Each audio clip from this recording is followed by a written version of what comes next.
тасасынан жақсылық сығалайды. Сонау тарих қойнауындағы Таберис анамыздан бастап, бергі Домалақ ана, Олжан, Зиле, Ұлпан сынды барша ел аналарының барлығы да салтына сақ, дәстүріне берік болған ағайын. Біздің тартылғалы отырған той бастарымыз да талай халықтың тереңінен сыр шертеді. Бұл дәстүрде жай ғана жоралғы жолы емес, жақсылықтың бастауы жатыр.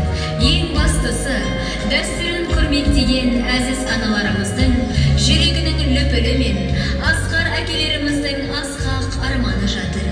Бұл дәстүрдің астында той иесінің торқалы тойдан тобықтай, осындай той сізге де жұғысты болсын деген ақ адал ниеті жатыр ағайын. Ал ендеше бүгінгі той иелерінің той бастарынан қабыл алыңыздар ағайын.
Akşibek Şovi Ansambl. Ko'p rahmet deymiz. Mineki özümüzдің